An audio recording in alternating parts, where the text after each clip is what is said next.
Alhamdulillah, wassalatu wassalamu ala rasulillah wa ala alihi wa sahbihi wa wala amma ba'd. Tuan-tuan dan puan sekalian, satu topik yang mungkin saya tertinggal di sini, terlangkau kat sini, berkenaan dengan fidyah. Al-fidyah tak ada dalam nota kita, boleh ambil catatan. Tuan-tuan, fidyah untuk Ramadan ini hanya pada beberapa keadaan sahaja, seperti mana yang Allah nyatakan di dalam Al-Quran, wa 'alal ladzina yutiqunahu fidyatun ta'amu miskin, dan memadai dengan membayar fidyah bagi mereka-mereka yang tak mampu untuk berpuasa. Diperbayar fidyah bagi makan orang fakir miskin. Asalnya perkataan yutiqun ni maknanya mampu. Dia mampu puasa, tapi dia tak puasa, maknanya dia ada alasan dia tak puasa. Okey. Sebab itu kalau kita lihat yang diriwayatkan oleh Al-Baihaqi dan juga Abu Dawud, Ibn Abbas radhiyallahu anhuma bila dia tafsirkan ayat ni, dia kata ayat ni untuk orang-orang yang telah berusia Asy-Syaikh Al-Kabir. Orang yang telah berusia. Orang yang telah berusia sekarang ni, tuan-tuan dan puan sekalian, dia ada sama ada dia mampu puasa dengan dia tak mampu puasa. Tapi di peringkat awal bila ayat ni turun, seolah-olah satu kemudahan bagi orang yang berusia, sama ada dia mampu ke tak mampu, dia boleh buka puasa dan dia bayar fidyah. Kemudian, tuan-tuan dan puan sekalian, ayat ini dinasahkan, dibatalkan hukumnya dengan apa? Firman Allah seterusnya, faman syahida minkumus syahra falyasum. Siapa-siapa yang menemui bulan ni, maka dia kena puasa. Umum tak umum? Umum. Merangkumi orang yang telah berusia, merangkumi orang muda, merangkumi semua orang. Umum. Masa tu Ibnu Abbas memberikan tafsiran semula. Apa kata dia? Wa thabata, dan kekal, okey, li Syekhil Kabir wal Ajuz, pada orang-orang yang telah berusia dan orang-orang yang lemah, wanita yang telah berusia, sekiranya mereka tak mampu, la yutiqan as-sawma wal hubla, yang mana depa tak mampu nak puasa, baru dia kait tak mampu nak puasa. Hak mula-mula mampu ataupun tak mampu, yang penting usia, bila dia berusia ada kemudahan untuk dia buka. Tapi akhirnya hukum tersebut dimansuhkan, dibatalkan, digantikan dengan ayat ini untuk orang-orang yang telah berusia yang memang tak mampu berpuasa. Dan dia masuk sekali apa? Al-hubla, wal murdi', al-hamil ataupun al-murdi', orang yang sedang mengandung dan juga orang yang sedang menyusukan. Idza khafata, bila mereka ni takut kemudaratan bagi diri mereka, aftarata, mereka ni boleh bagi berbuka, wa at'imata kulli yawmin miskinan, dan bagi makan setiap hari seorang fakir miskin. Tuan-tuan dan puan sekalian, maknanya inilah fidyah yang dimaksudkan. Yang lain-lain tu tak ada lah fidyah. Kalau tinggal puasa, tuan-tuan dan puan-puan sekalian, kerana haid dan nifas, dia kena qada dan ganti puasa. Perlu fidyah ke tidak?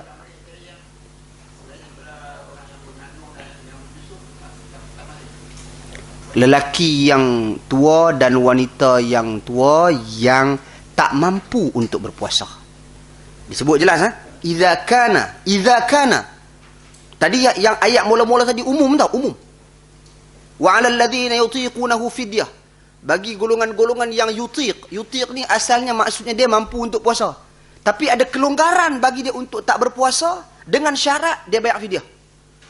Masa tu yang Ibnu Abbas kata untuk ayat ni untuk orang lelaki yang tua, wanita yang dah tak larat, lemah, walaupun dia mampu puasa, tapi ayat ni bagi kelonggaran. Namun bila mai ayat seterusnya, faman syahida minkumus syahra falyasum, barang siapa yang bersaksi kehadiran bulan ini, masuk saja, maka dia kena berpuasa.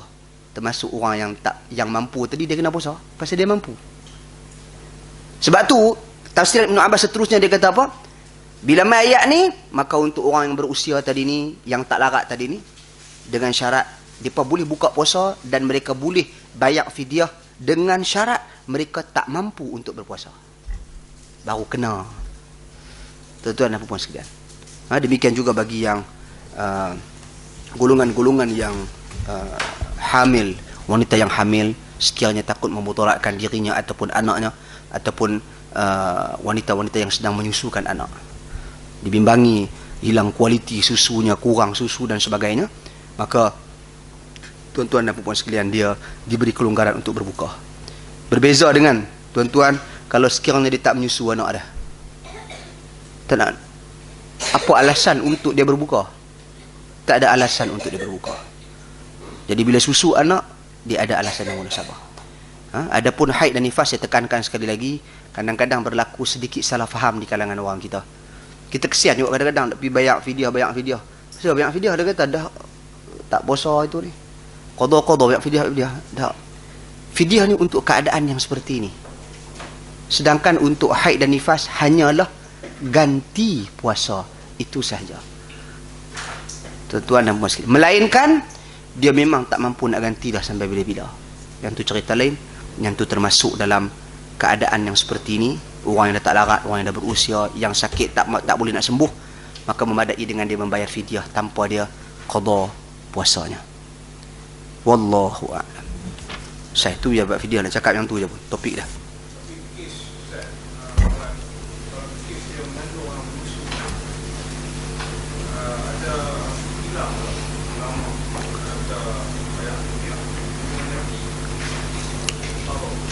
Dia memang ada khilaf. Ada khilaf mazhab Syafi'i dengan mazhab Hanbali dalam isu ni, iaitu berkaitan dengan dia tak puasa tu kenapa? Adakah kerana takut memudaratkan dirinya atau takut memudaratkan orang yang lain? Orang lain ni apa dia? Anak dia lah. Kalau dia takut memudaratkan pada dirinya, sudah tentu akan sampai satu masa hilang mudarat tersebut. Betul tak? Okey, maka hukum dia sama seperti hukum yang pertama, iaitu orang sakit. Dia boleh pilih hari, dia kena pilih hari lain untuk dia qada semula puasa. Tapi kalau sekiranya dia takut tu mudarat, bukan salah dia.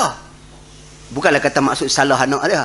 Tapi maknanya kerana anak ni, aku bimbang akan anak ni, jadi aku terpaksa berkorban untuk dia. Maka yang seperti ini memadai dengan dia membayar fidyah, sebab bukan tanggungjawab dia pun sebenarnya. Namun saya kira ini complicated pandangan-pandangan yang seperti ini. Bagi pandangan saya, wallahu alam, nas-nas dan pengujahan tentangnya agak kurang konsisten. Dia akan ada percanggahan dengan keadaan-keadaan dan situasi-situasi yang lain. Jadi saya kira conclusion yang Ibnu Abbas radhiyallahu anhu berikan ini cukup baik. Tuan-tuan dan puan sekalian, dan dia bergantung pada keadaan. Nak cakap ni mak ni jaga anak ni, dia pun takut mudarat diri dia pun takut mudarat anak dia. Itu perkara yang berlaku biasa. Jadi kerana itu saya kira pandangan dalam isu ni, penjelasan Ibnu Abbas, walaupun ada yang melihat bahawasanya pertembungan pandangan Ibnu Abbas yang lama dengan yang baru, sebab untuk ayat wa 'alal ladzina yutiqunahu fidyatun ta'amu miskin, dia kata ayat tu untuk orang yang tua, yang dah tak larat tapi masih mampu berpuasa tapi ada rukhsah. Tengok-tengok dalam ayat kedua macam ni pula. Namun sebenarnya hukum bagi ayat yang pertama itu dimansuhkan, kekal hukum yang kedua. Wallahu a'lam.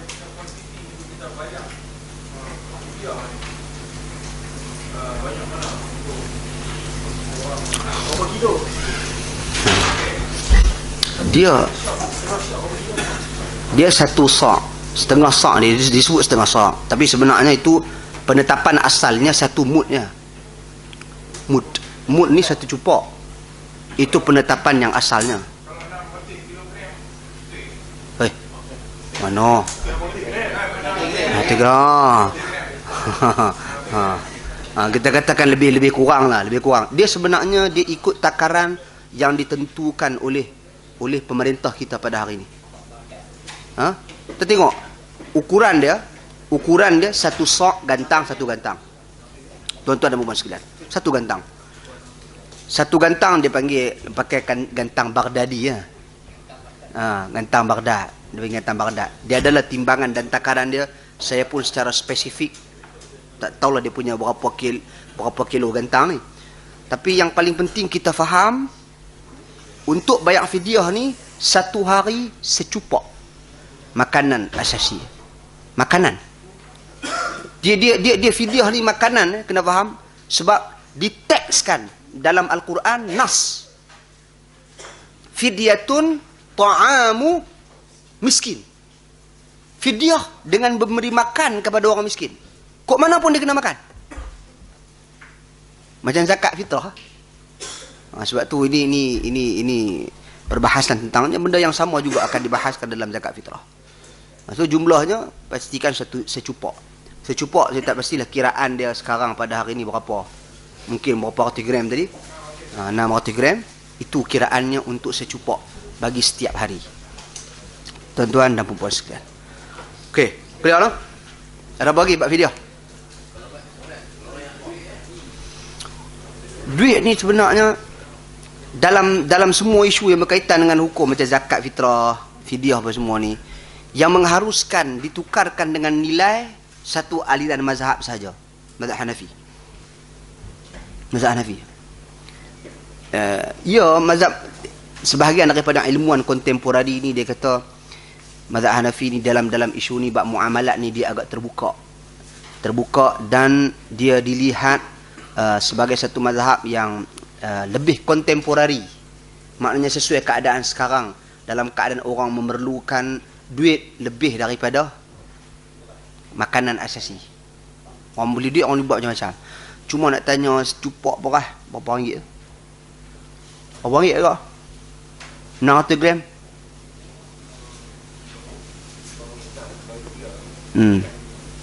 RM2.3 boleh beli apa? RM2.3. Tak tahu lah, saya tak tahu berapa tu kira lah. Wallahualam. Tapi sebab tu kita jangan melihat dari aspek tersebut. Zaman Nabi bukan tak ada duit, ada duit. Ada penggunaan mata wang semua ada. Dinar ada zaman Nabi SAW. Sebab tu saya tak setuju. Nak khilaf dalam isu ni pun tak apalah, terpulang lah. Okay? Tapi jangan sampai kata habis reban, runtuh rumah orang. Pasal apa, pakat-pakat bagi beras semua, runtuh rumah tu imam. Jadi orang tu semua pihak tak berah habis. Nak guna tak makan apa semua. Dia bukan pasal soal tu. Tuan-tuan dan puan-puan sekalian, soal dia kita imani perintah Allah Subhanahu Wa Taala. Sebab tu dalam mazhab Syafi'i sebenarnya kerah. Mazhab Syafi'i kerah pakai tak sah kalau hang bagi selain daripada makanan asasi. Tak sah, bukan kata khilaf ke, bukan kata ada keringanan ke, makruh ke, tak sah. Kalau zakat fitrah lah. Jadi demikian kalau dalam topik ini juga di state secara jelas, di quote secara jelas dalam ayat tu, fidyatun ta'am. Fidyah ta'am, makanan. Bagi makan. Yang ni macam ni kita katakan tadi, kita keluar daripada khilaf. Hukum asal semua ulama sepakat bagi makanan sunnah. Tapi kalau nak bagi selain daripada makanan, boleh ke tidak? Yang tu kita dah masukkan diri kita dalam situasi perbezaan pendapat di kalangan ulama. Ya. Macam mana? Makanan asasi. Makanan asasi ni kalau tengok cara pemberian sahabat-sahabat Nabi radhiyallahu anhum ajma'in, kalau tengok zakat fitrah, dia bagi makanan-makanan yang bukan diproses. Asal. Contoh dia bagi zabib, dia bagi kismih, maknanya anggur yang telah dikeringkan. Dia bagi qumh, dia bagi apa ni, syair, hantah, dia bagi bali, dia bagi gandum, dia bagi yang belum diproses, dia tak masak lagi. Sebab dia bergantung kepada orang tersebut, dia nak makan apa. Dia nak buat nasi apa. Dia nak buat bubuk ke? Dia nak buat nasi lemak ke? Dia nak buat nasi tomato ke? Kena pergi batu lancang.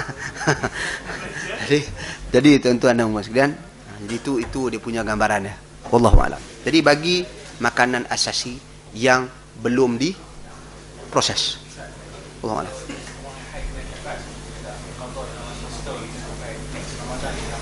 Okey, bagi wanita yang dia haid dan nifas, ataupun bagi mereka yang tinggal puasa kerana musafir ataupun sakit, dia tak qada puasa dia melebihi bulan Ramadan, sampai bulan Ramadan tak puasa lagi.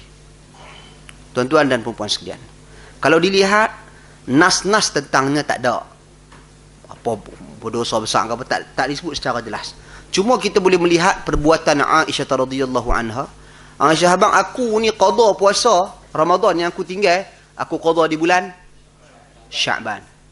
Aisyah qada di bulan Sya'ban. Seolah-olah di situ menunjukkan had maksimum. Sebab itu bila ditanya kepada Syekh Muhammad bin Salih Al-Utsaimin, pasal orang hari ni orang menetapkan video, kena banyak video, dan video tu pula digandakan. Pasal hang tak ni diganda-ganda, tak tahulah daripada mana sumber dan nas ni. Mengganda-ganda, kalau hang lewat lagi tu depan tu ganda sekali lagi, lewat lagi dia ganda sekali lagi. Wallahu alam, saya tak pasti daripada mana nas yang seperti ni.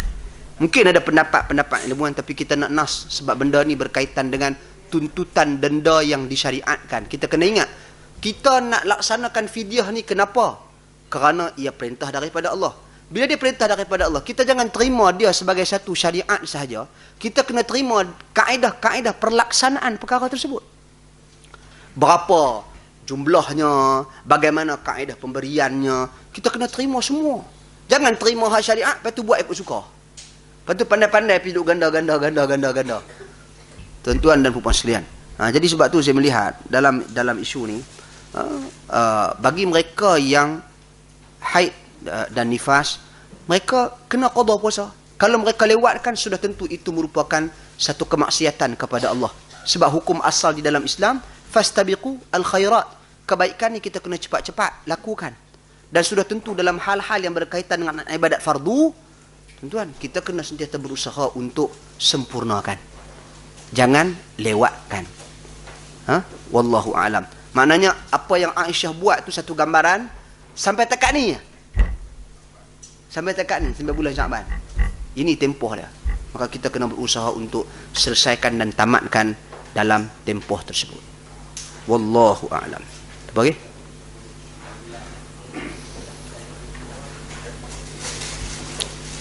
Ada bagi video? Clear? Ya,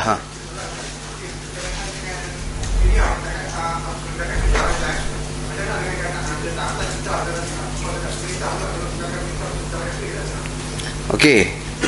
Zakat fitrah topik dia last sekali. Saya kita masuk. Ni saya buat video dulu. Pasal kita nak masuk bab yang i'tikaf. Tak i'tikaf ke ni? Ni letak kodah lepas lah. I'tikaf tak lagi.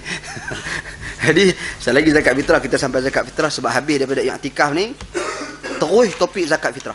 Habis. Okey. Tuan-tuan dan puan sekalian. I'tikaf ni maknanya dengan saya ni, fiqhu al-i'tikaf. Fiqh i'tikaf. Ni tapi buku ni panjang lah, dia bahaskan dari sudut mazahib, pandangan-pandangan ilmuwan ulama tentang dia, banyak benda lah yang dia bahaskan dalam buku ni, masya-Allah. Cuma tuan-tuan dan puan sekalian, kalau ingat saya ada maklumkan tempoh hari kata saya nak baca satu buku, Ahwalun Nabi sallallahu alaihi wasallam fi Ramadan, keadaan Nabi sallallahu alaihi wasallam dalam bulan puasa. Jadi cuma buku ni saya tak sempat terjemahkan, saya tak sempat ringkaskan dan terjemahkan sepenuhnya. Saya sempat sampai muka surat 100 ya. 102. Bakinya tuan-tuan dan puan saya tak sempat, jadi saya kata tak apalah, saya buat yang mana yang sempat lah, supaya kita dapat manfaat dan setidak-tidaknya kita habis satu buku hari ni. Cuma saya nak kongsi beberapa faedah sebab buku yang saya sebutkan sebelum ni, masya-Allah, dia punya faedah dia, perbincangan tentang dia tu banyak benda-benda yang kadang-kadang kita kurang sentuh bila kita berbincang berkenaan dengan Ramadan. Jadi bila bahas berkenaan dengan i'tikaf ni tuan-tuan dan puan-puan, saya cuba gabungkan antara yang ada di sisi kita dengan apa yang ada dalam buku yang sebelum ini. Pertama sekali disebut di sini tuan-tuan dan puan-puan sekalian, yustahabbu fi Ramadan wa ghairihi min ayyamis sanah. I'tikaf ni diharuskan dalam bulan Ramadan dan juga dalam mana-mana hari dalam setahun. Mana-mana hari. Wa qad thabata anna Nabi SAW i'takafa akhir al-ashr min Syawal. Nabi pernah i'tikaf 10 akhir di bulan Syawal. Tuan-tuan dan puan-puan sekalian. Maknanya i'tikaf ni dia terbuka luas. Namun fokus keutamaan yang diberikan oleh Nabi sallallahu alaihi wasallam apa dia? Ramadan al-Mubarak. Itu tumpuan utama. Yang mana Nabi tak pernah tinggal, melainkan ada beberapa keadaan yang Nabi tinggalkan. Ada alasan dia.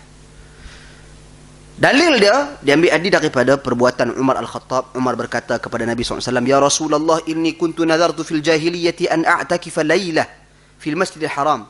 Qala fa'awfi binadrik fa'takif laylah." Umar Al-Khattab dia kata kepada Nabi, "Ya Rasulullah, sesungguhnya aku telah bernazar ketika zaman jahiliyah untuk i'tikaf di Masjidil Haram." Zaman jahiliyah maknanya zaman belum Islam. Kata Nabi SAW, tunaikan nazarmu dan beriktikaflah satu malam. Ada Nabi tetapkan hari ya? Tak ada. Sebab tuan-tuan kena ingat, kalau sekiranya iktikaf itu hanya dalam bulan Ramadan sahaja, maka Nabi akan suruh Umar buat dalam bulan Ramadan. Tapi bila Nabi tak menetapkan hari, satu malam sahaja, menunjukkan iktikaf itu juga harus pada mana-mana hari, mana-mana bulan, seluruh ataupun sepanjang tahun. Wallahu a'lam. Namun tak dinafikan muka surat seterusnya, i'tikaf sebaik-baik i'tikaf adalah dalam bulan Ramadan. Tuan-tuan dan puan sekalian. Okey. Kata Aisyah yang ni tak ada dalam hadis kita ni. Okey, tak ada di sini. Ni satu nilai, satu tambahan untuk kita, tuan-tuan dan puan sekalian. Aisyah berkata, "Kana Rasulullah SAW ya'takifu fi kulli Ramadan." Nabi SAW beriktikaf di setiap bulan Ramadan. Riwayat Al-Bukhari nombor 2014. Nombor 2014. Ini kita boleh buat ta'liqat ni, tulisan tambahan atas nota kita. Ini faedah tuan-tuan dan puan sekalian. Dan kemudian Nabi SAW beriktikaf 10 hari di setiap Ramadan. 10 hari di setiap Ramadan. Ada kalanya Nabi sampai 20 hari pun ada. Tapi yang konsisten 10 hari setiap Ramadan. Okay, kata Aisyah radhiyallahu anha, Abu Hurairah minta maaf, Abu Hurairah radhiyallahu an mengatakan bahawasanya kana Nabi sallallahu alaihi wasallam ya'takifu fi kulli Ramadan 10 ayyamin, falamma kana 'amul ladhi qubida fihi i'takafa 20 yawman. Nabi beriktikaf 10 hari setiap Ramadan. Adapun tahun kewafatan baginda, Nabi beriktikaf 20 hari. Kata Abu Hurairah radhiyallahu an, riwayat Al-Bukhari nombor 2044. Tak ada dalam nota kita ni. Tengok. Ini saya bagi tambahan yang saya manfaatkan daripada tulisan Ahwalun Nabi SAW fi Ramadan, keadaan Nabi dalam bulan Ramadan. Sekali benda-benda ni bagus. Satu nilai tambah pada kitab yang ada di sesi kita. Tuan-tuan dan puan sekalian. Kemudian yang ketiga, Nabi mengutamakan 10 malam terakhir. Yang ini Nabi bagi keutamaan. Kata Abu Sa'id Al-Khudri radhiyallahu an, dia meriwayatkan daripada Nabi sallallahu alaihi wasallam, "Inni i'takaftu al-'ashra al-awwal, altamisu hadhihi al-lailah, thumma i'takaftu al-'ashra al-awsat, thumma utitu faqila li innaha fil 'ashri al-awakhir, faman ahabba minkum an ya'takif falya'takif." Sesungguhnya aku beriktikaf, kata Nabi SAW, 10 awal malam awal Ramadan. Pernah Nabi iktikaf. Kemudian dia kata, aku cari-cari malam Lailatul Qadar pada malam-malam tersebut. Kemudian pula aku iktikaf pada 10 malam pertengahan Ramadan. Kemudian aku didatangi dan dimaklumkan bahawa Lailatul Qadar itu pada 10 malam terakhir. Maka sesiapa yang ingin beriktikaf di kalangan kamu, maka beriktikaflah. Hadis riwayat Muslim, nombor dia 1167. Tuan-tuan, maknanya Nabi dia bagi keutamaan pada 10 malam yang terakhir, sebagaimana dalam buku kita ni, hadis ni, Dia kata di sini Nabi SAW kana ya'takif al-ashr al-awakhir min Ramadan hatta tawaffahu Allah Azza wa Jal. Nabi beriktikaf pada 10 akhir Ramadan sehingga baginda sallallahu alaihi wasallam wafat. Benarlah seperti mana kata Abu Hurairah radhiyallahu an tadi, tahun sebelum kewafatan Nabi, Nabi iktikaf 20 hari. Tuan-tuan dan puan-puan sekalian. Dan maksud 20 hari itu 10 hari yang tengah dan 10 hari yang terakhir. Dan hadis Abi Sa'id Al-Khudri setelah hadis Abu Hurairah tadi, dia kata Nabi didatangi oleh siapa? Oleh Jibril alaihi salam memaklumkan Lailatul Qadar pada 10 malam yang terakhir. Kerana itu Nabi fokus kepada 10 malam yang terakhir. Dan hadis yang kita baca riwayat Bukhari dan Muslim dalam buku kita yang ada ni, tuan-tuan dan puan sekalian, Nabi i'tikaf pada 10 malam yang terakhir sehingga Nabi wafat. Maknanya tak ada perubahan selepas daripada itu. Kekal 10 malam yang terakhir. Berikan keutamaan sepenuhnya. Wallahu a'lam. Seterusnya tuan-tuan dan puan sekalian, itu tadi ni saya nak petik lagi hadis di sini. Nabi SAW, ini yang tak ada, ini beli tanda. Nabi mengasingkan diri ketika beriktikaf. Nabi asingkan diri. Tuan-tuan, disebut oleh Abu Sa'id Al-Khudri radhiyallahu anhu, dia kata, "I'takafa fi qubbatin turkiyyah, ala suddatiha qit'atu hasir. Qala fa akhadha al-hasira bi yadihi fa nahaha fi nahiyati al-qubbah, thumma atla'a ra'sahu fa kallama an-nas." Nabi beriktikaf di dalam kemah berbentuk kubah. Kubah dari Turki. Dia macam bentuk kubah. Macam dom Nabi buat. Saya kita tahu lah siapa dia buat benda ni. Di pintu masuk kemah tu, kemah ni, Nabi letak kain tutup. Tutup kain. Maknanya betul-betul duduk dalam tu. Batu ni, tapi yang ni sebahagian Sufism dia ambil yang ni lah. Nak buat kemah, nak berkhaluah apa semua ni. Tapi Nabi buat benda lain, depa buat benda lain. Jadi ini yang masalahnya. Pakai peralatan sama, tapi dimanfaatkan mengikut cara yang berbeza. Tuan-tuan dan puan sekalian, dimanfaatkan mengikut cara yang berbeza. Nabi SAW, kemudian Abu Sa'id berkata, baginda selok kain hak tutup pintu muka depan tadi ni, Nabi selok kain tu. Nabi keluarkan kepala Nabi dan Nabi cakap dengan orang. Itu yang Nabi masa i'tikaf, sepanjang i'tikaf. Okey. Dan kemudian seterusnya tuan-tuan dan puan sekalian, Nabi masuk beriktikaf setelah terbenam matahari hari ke-20 dan masuk hari ke-21. Ini di antara waktu yang perlu kita ketahui. Kita nak masuk i'tikaf ni waktu bila? Tuan-tuan dan puan sekalian, dia bila terbenam matahari hari yang ke-20, maknanya dah masuk hari yang ke-21, malam tu kita masuk untuk beriktikaf. Berbeza dengan keluar saja. Keluar cerita lain. Keluar ni tuan-tuan dan puan-puan sekalian, dia habis hari yang ke-30, tuan-tuan, malam yang ke-30 tu maknanya bila masuk malam, dia nak masuk hari yang ke seterusnya, hari kira Syawal lah, malam Syawal lah. Namun sabit daripada para sahabat radhiyallahu anhu ajma'in, mereka keluar di pagi raya. Keluar pagi raya, baru keluar daripada masjid untuk beriktikaf. Maknanya dia keluar pagi raya. Namun harus sahaja kita keluar pada malam raya. Timing dia sampai takat situ. Tak apa lagi akan disebut di dalam nas hadis. Tuan-tuan dan puan sekalian, namun ada satu hadis Nabi, kata Aisyah, "Idza arada an ya'takifa shalla al-fajr thumma dakhala mu'takafahu." Nabi bila nak iktikaf, Nabi solat subuh, kemudian Nabi masuk tempat iktikaf. Ini menunjukkan Nabi masuk lepas subuh, bukan Nabi masuk malam. Hadis ni diriwayatkan oleh Imam Muslim di dalam sahihnya. Tuan-tuan dan puan sekalian, Al-Imam An-Nawawi rahimahullah, bila dijelaskan hadis Aisyah ni, dia kata, hadis Aisyah radhiyallahu anha yang kata Nabi bila Nabi nak iktikaf, Nabi solat subuh, lepas tu baru Nabi masuk tempat iktikaf. Apa kata Imam Nawawi?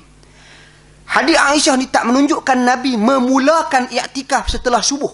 Sebaliknya Nabi memang sallallahu alaihi wasallam sememangnya sedang beriktikaf di dalam masjid sejak maghrib hari sebelumnya, Kemudian bila tiba waktu subuh, Nabi keluar tunai solat subuh. Kemudian Nabi masuk balik ke tempat dia beriktikaf. Sebab tuan-tuan, Nabi beriktikaf kat mana? Dalam masjid. Dan dalam masjid tu dibuat kemah untuk Nabi SAW. Nabi duduk dalam kemah tersebut. Jadi bila Nabi nak solat subuh, Nabi keluar solat subuh berjamaah. Keluar subuh berjamaah. Kemudian baru Nabi masuk balik sambung iktikaf Nabi di tempat Nabi beriktikaf. Maknanya harus kita, tuan-tuan dan puan sekalian, buat kemah. Tapi tempat kita ni pelik sikit lah. Pergi pasang kemah yang jenis buka-buka beg pum naik terus tu kan. Dengan bawa bantai pun kena terkah kata imam, nak buat camping apa sini. Tapi sebenarnya itu tidak menjadi masalah. Cuma dia bukan budaya kita. Jadi kalau kita dapat buat hal yang seperti itu, Masya Allah, satu contoh yang baik untuk masyarakat umum, tuan-tuan dan puan sekalian. Okey. Keluar i'tikaf pada malam hari raya atau siang hari raya. Tuan-tuan dan puan sekalian. Al-Imam Al-Bukhari, dia namakan satu bab di dalam sahihnya. Babu barang sesiapa, bab pada menyatakan sesiapa yang keluar dari i'tikafnya menjelang subuh. Dia bawa satu hadis Abu Sa'id Al-Khudri, i'takafna ma'an Nabi sallallahu alaihi wasallam. Kami beriktikaf bersama dengan Rasul sallallahu alaihi wasallam. Al-ashr al-awsat, pada 10 hari yang pertengahan. Falamma kana sabihata 20 naqalna mata'ana. Apabila menjelang pagi hari, kami mula pindah barang kami untuk pulang. Maknanya hadis di atas menunjukkan waktu keluar i'tikaf adalah di siang hari. Bahkan ia dipraktikkan di kalangan para salaf terdahulu. Namun tuan-tuan dan puan sekalian, salah tak kalau kita keluar malam? Tak salah dah. Pasal apa? Pasal malam tersebut telah masuk hari keesokannya. Cuma praktik salaf terdahulu, seperti mana Imam Bukhari letak dalam sahih dia, keluar pada pagi hari, pagi raya. Okey. Tuan-tuan dan puan sekalian. Kemudian Nabi SAW menjaga penampilan dan kebersihan ketika beriktikaf, bukan tak mandi. Nabi mandi, Nabi bersih. Bukti dia, kata Aisyah, dia kata annaha kanat turajjil an-Nabi SAW wa hiya haid wa huwa mu'takif fil masjid wa hiya fi hujriha yunawiluha ra'sahu. Aisyah dia cerita dia sisir rambut Nabi dalam keadaan haid. Ketika itu Nabi sedang beriktikaf di dalam masjid, sedangkan Aisyah di biliknya. Nabi hulurkan kepala kepada Aisyah. Aisyah sikat kepala rambut Nabi sallallahu alaihi wasallam. Penampilan jaga. Maka kata Ibnu Hajar Al-Asqalani, keharusan menyisir rambut di dalam hadis di atas menunjukkan keharusan membersihkan diri, memakai wangian, mandi, bercukur dan berhias. Sebab bahasa kita menghadap Allah Azza wa Jalla. Seterusnya, Nabi tidak menziarahi orang sakit, tidak mengunjungi kematian, tidak bercumbuan dan berjimak dengan isteri ketika beriktikaf. Kata Aisyah sebut as-sunnatu 'ala al-mu'takif, sunnah ke atas orang yang beriktikaf, alla ya'uda maridan, tak ziarah orang sakit. Wala yashhad janazatan, tak pergi tengok orang mati. Wala yamassa imra'atan, tak sentuh isteri. Wala yubashiruha, tak mendatanginya. Wala yakhruja li hajatin, dan dia tak keluar melainkan ada keperluan yang sangat mendesak. Ataupun minta maaf, dia bukan maksud ini, dia tak keluar untuk apa-apa keperluan. Apa saja nak keluar ke, kita ni iktikaf ni, tehalia kan?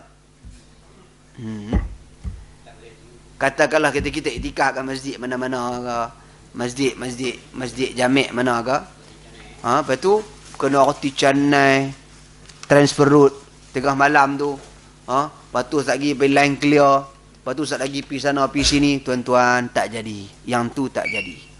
Nabi tak keluar untuk apa-apa keperluan pun, illa lima la budda minhu, kecuali benda-benda yang memang kena keluar. Sebab Nabi pernah keluar untuk apa? Hantar bini dia balik. Pasal waktu tu tak cerah lagi, masih gelap. Nabi nak balik hantar Safiyah, yang tu Nabi keluar. Nabi minta Safiyah tunggu saja kita baca hadis dia. Tuan-tuan dan puan sekalian, tu imam tidur. Dia letih tu. Kau anda khatam dah kitab. Tuan-tuan dan puan sekalian, dia kata pada sini, dia kata wala i'tikafa illa bisaumin, dan tiada i'tikaf melainkan dengan berpuasa. wala i'tikafa illa fi masjidin jami'in, dan tidak ada i'tikaf kecuali di masjid jami'. Maknanya di masjid. Kalau kita main bina surau kita sendiri i'tikaf itu tak boleh. Tak kena, surau rumah kita tak boleh. Dia mesti masjid jami', masjid yang diiktiraf oleh pemerintah Islam yang sah. Situ ada i'tikaf. Adapun tentang puasa ni tuan-tuan, ada khilaf tentangnya. Adapun kalau baca Syekh Salim Hilali dengan Syekh Ali Hasan Al-Halabi, beliau mereka lebih setuju i'tikaf ini dengan berpuasa. Sebab tu kita tengok dalam buku kita ni, saya ada terjemahan dia dekat sini. Dia sebut sini, as-sunnatu fi man i'takafa an yasum, kata Aisyah. Dia kata sunnah bagi orang yang beriktikaf adalah berpuasa. Itulah dalam hadis yang saya bacakan tadi, tuan-tuan dan puan sekalian, yang disebut oleh Aisyah radhiyallahu anha. Sunnah. Tapi wajib tak? Tak wajib. Namun tuan-tuan dan puan sekalian, beriktikaf sunnahnya sangat besar dalam keadaan berpuasa. Baik. Okey, kemudian ahli keluarga Nabi menziarahi baginda ketika beriktikaf. Tuan-tuan, kana Rasulullah SAW mu'takifan fa'ataituhu azuruhu laylan. Safiyah cerita ni. Fahaddathtuhu thumma qumtu fanqalabtu faqama ma'i liyaqlibani. Nabi SAW beriktikaf, aku datang ziarah baginda. Di waktu malam, aku berbual dengan baginda. Kemudian aku ingin pulang. Baginda menemaniku untuk menghantarku pulang. Riwayat Bukhari, nombor 3281. 3281. Dan Nabi SAW tidak akan keluar dari masjid ketika beriktikaf, melainkan ada keperluan. Seperti mana kita sebutkan tadi, hadis yang jelas, Nabi tak keluar illa la budda minhu, kecuali melainkan apa-apa yang mesti Nabi kena buat. Okey? Tuan-tuan dan puan sekalian. Kemudian Nabi pernah keluarkan sebahagian jasad baginda dari tempat beriktikaf kerana keperluan. Seperti mana Nabi keluarkan kepala Nabi SAW untuk disisirkan. Sehingga kan Aisyah kata, fa'aghsiluhu wa ana haid. Bukan saja untuk sisir, bahkan Nabi basuh kepala Nabi SAW. Okey. Tuan-tuan, dan kemudian Nabi pernah tinggalkan i'tikaf di bulan Ramadan kerana mengutamakan keharmonian rumah tangga baginda SAW. Yang ni cerita ni dengar lelok ni. Ni saya baca hadis dia. Hadis dia. Aisyah cerita.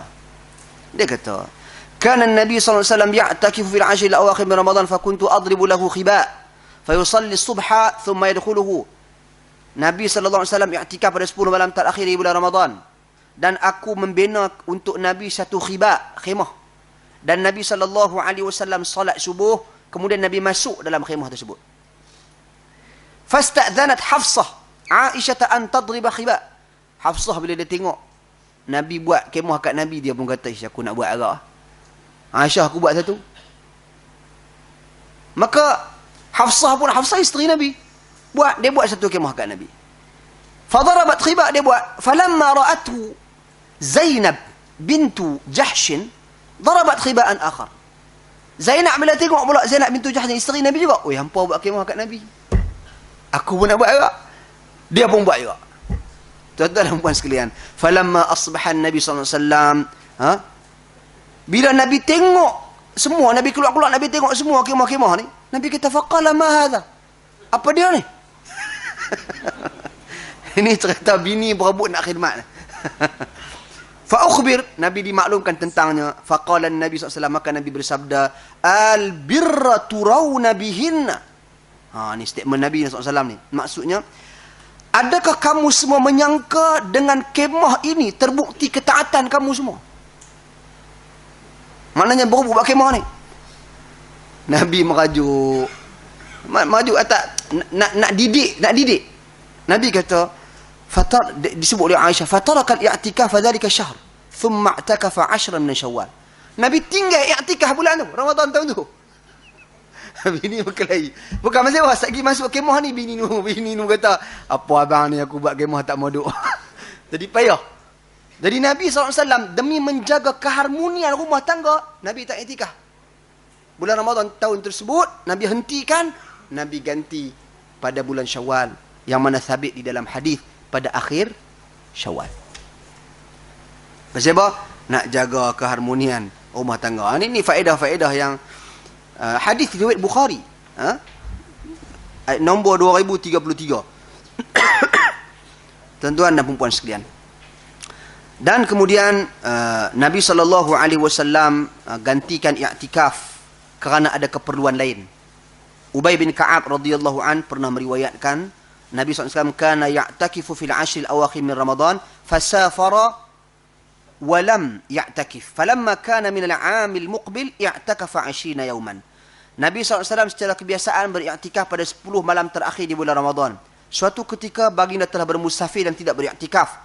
Apabila datang tahun berikutnya, baginda beriktikaf 20 hari. Dan ini faedah-faedah hadis Nabi SAW tentang al-iktikaf.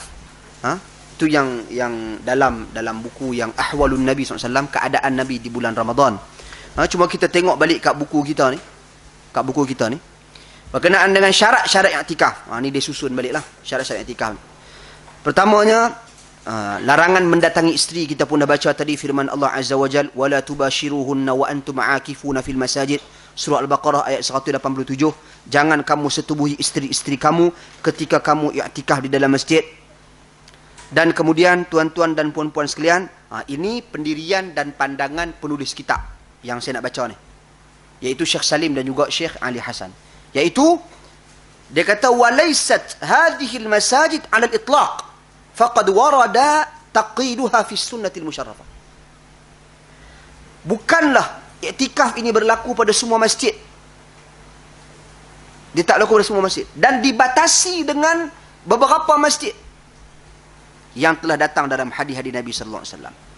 Maka dia bawa hadis Nabi yang diriwayatkan oleh Abdul Razzaq dalam musannafnya, la i'tikaf illa fi thalathati masjid. Tidak ada i'tikaf melainkan pada 3 buah masjid. Daripada Hudzaifah bin Yaman. Ulama khilaf berkenaan dengan hadis ini. Adakah hadis ini mauquf, yakni disebut oleh Hudzaifah bin Yaman, ataupun adakah hadis ini marfu' mai daripada Nabi sallallahu alaihi wasallam? Itu satu khilaf. Khilaf yang kedua, tuan-tuan dan puan-puan sekalian, pada pandangan saya dalam isu ini mungkin sebelum ini saya mungkin berpegang dan berpendirian bahawasanya tidak ada i'tikaf melainkan di 3 buah masjid. Ya, tak apa kita nak berpegang dengannya, tegas dengannya, itu terpulang kepada kita. Namun di sana pandangan-pandangan seperti Syekh Ibn Uthaymin dan jumhur ahli ilmu dia berpendapat hadis ini bukan menunjukkan penafian sah.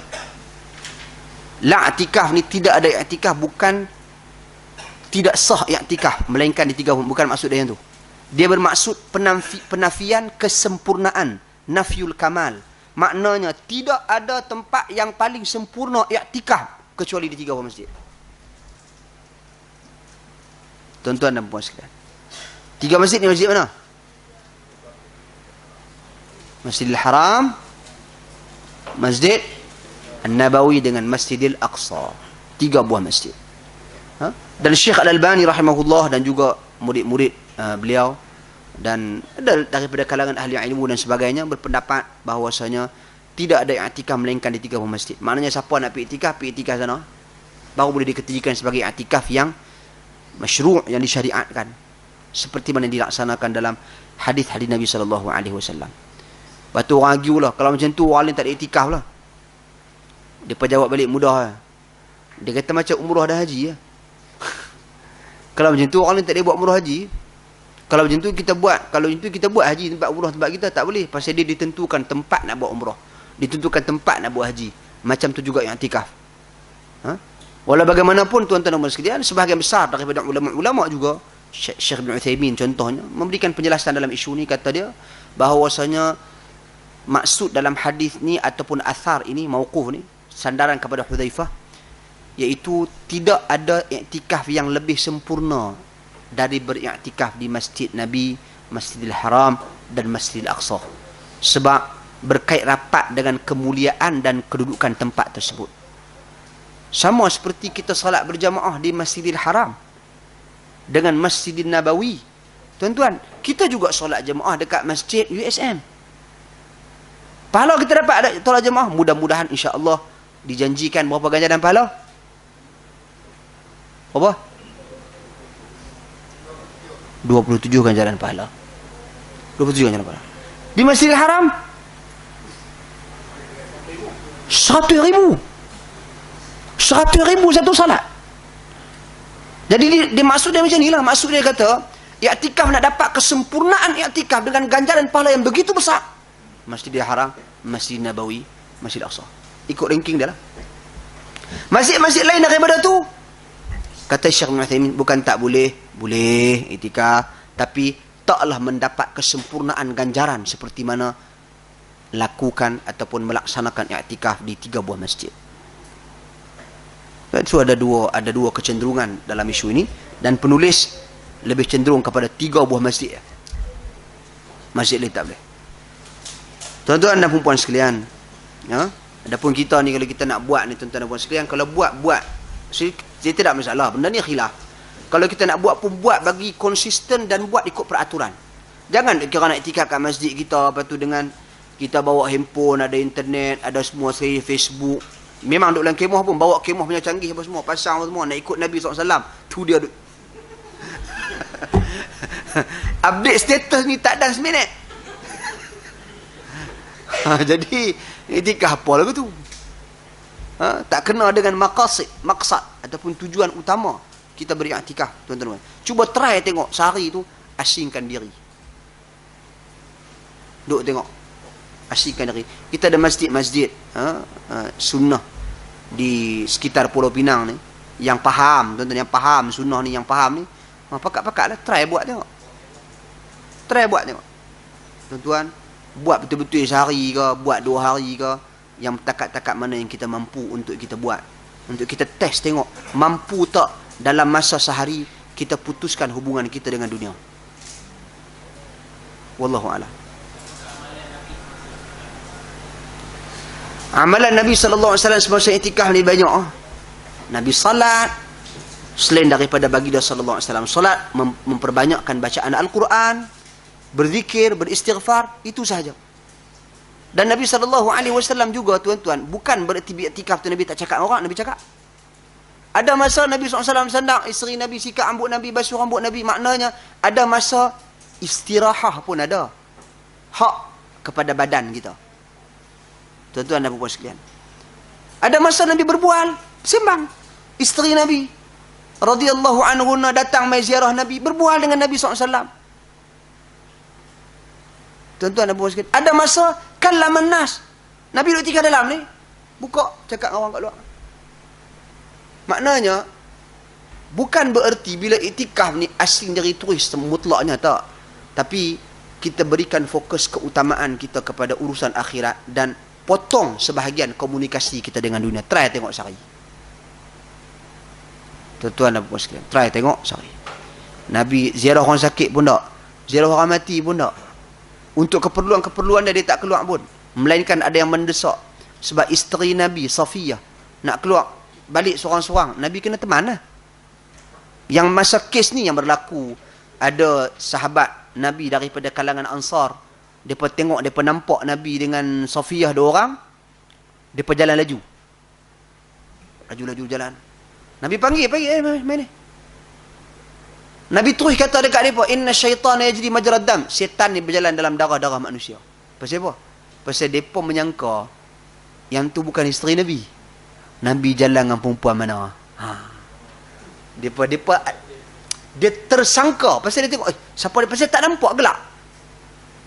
Tengok Nabi duduk berjalan keluar dengan perempuan seorang. Sedangkan Nabi sedang beriktikaf. Tengok Nabi keluar dengan perempuan seorang. Ni apa cerita? Tuan-tuan dan perempuan sekalian, maka Nabi panggil dan Nabi baca hadis tersebut. Syaitan berjalan dalam darah-darah manusia. Maknanya mudah untuk mencipta persepsi dan sangkaan buruk kepada manusia. Maka kena hati-hati, jangan cepat dihukum orang. Wallahu a'lam. Okey. Kemudian di bagi sini, apa yang harus bagi orang-orang yang sedang beriktikaf? Ma yajuzu lil mu'takif. Satu, dia kata yajuzu lahu al-khuruj li hajati wa yajuzu lahu an yakhruja ra'sahu min al-masjid. Harus keluar sekiranya ada keperluan yang mendesak. Ada keperluan mendesak. Seperti mana kata Aisyah tadi ni, dia tak keluar untuk saja-saja keperluan dia, melainkan ma la budda minhu, sesuatu yang dia kena buat, terpaksa buat, baru dia keluar. Harus. Dan juga harus mengeluarkan kepala daripada tempat iktikaf. Bagi saya ni bukan kepala sajalah. Yang ni dia termasuk dengan sebahagian anggota badan ya. Ustaz ulang tadi yang Al-Utsaimin kata yang terjemah hadis yang tiada yang tingkat 3 masjid tu. Utsaimin kata mana Ustaz dia duduk tak boleh waktu. Sudah Ustaz. Saya saya tak tinggal dua-dua Ustaz. Boleh mempanjang waktu tak boleh.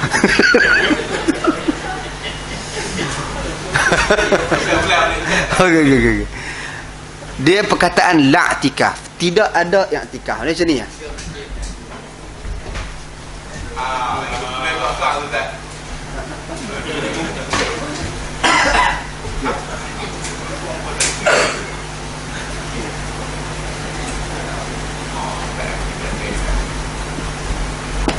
Okay, ni la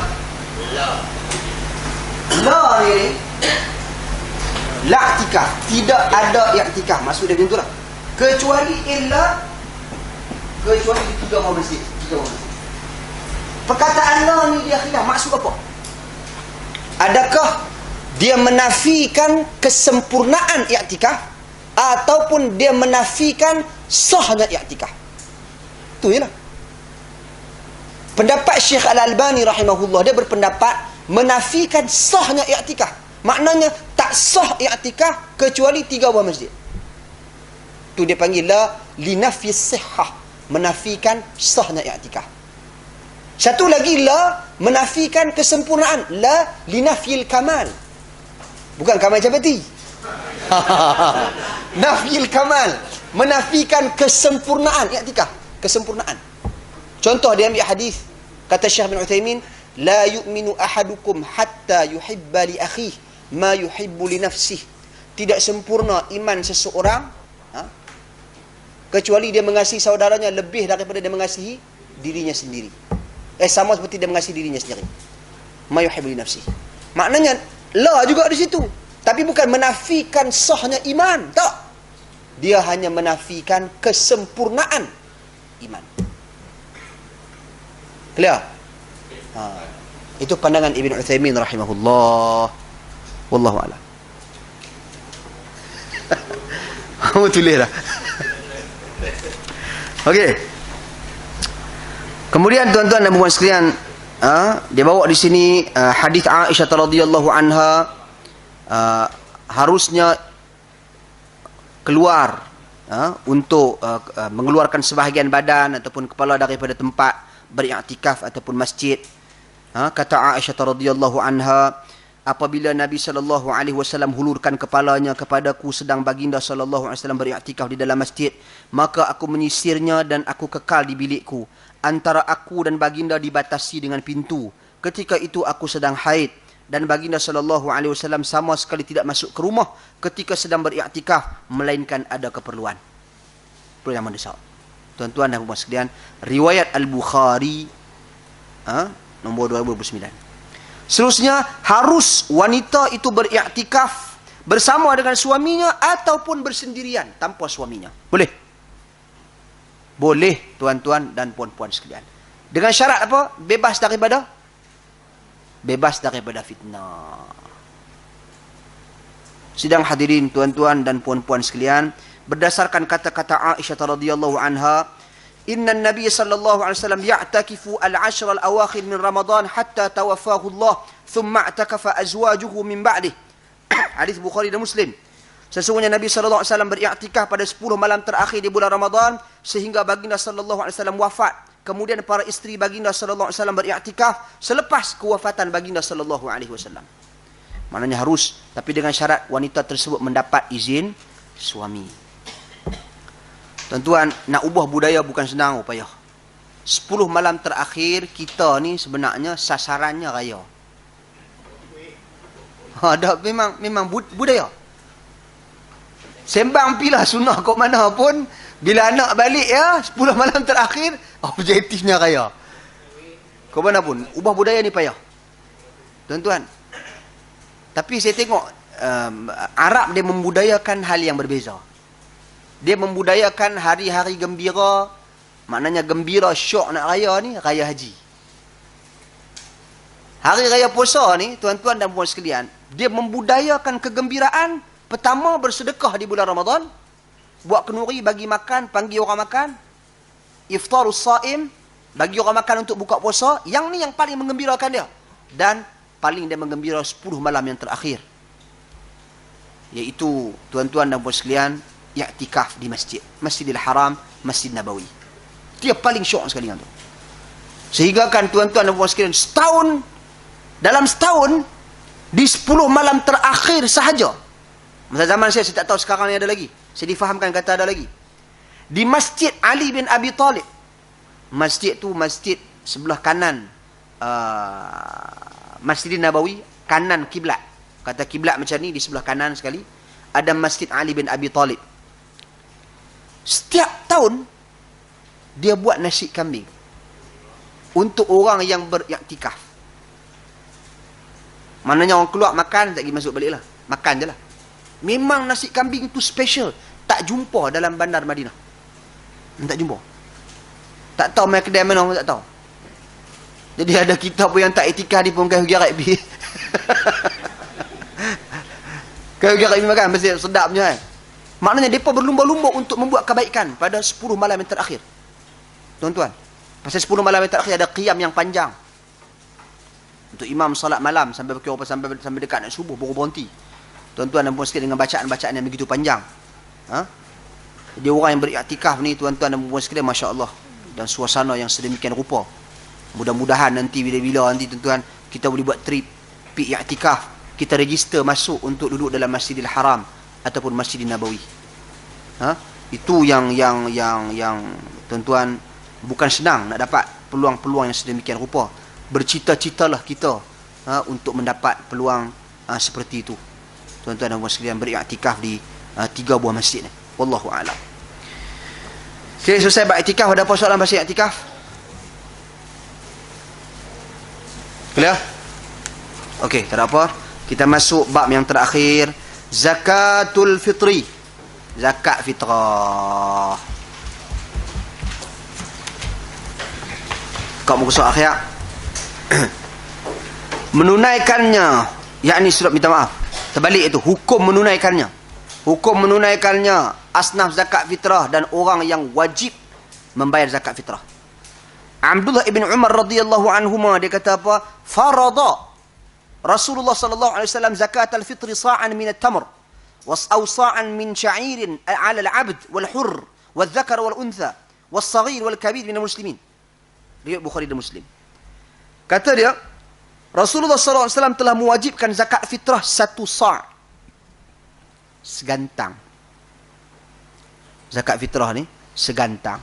Segantang berapa kilo beras kita bagi? 3 kilo lah. 3.6 kilo kan. Biasanya lah ni kita senang, kita bagi je beras 5 kilo tu. Senang. Seorang satu beras 5 kilo. Ada dah. Beras tu beras elok sekali ya.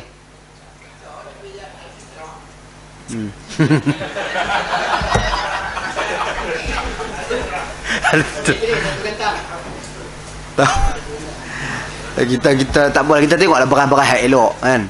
Tak apalah, kalau beras tu elok tak ada masalah. Tengok beras-beras cat rambutan.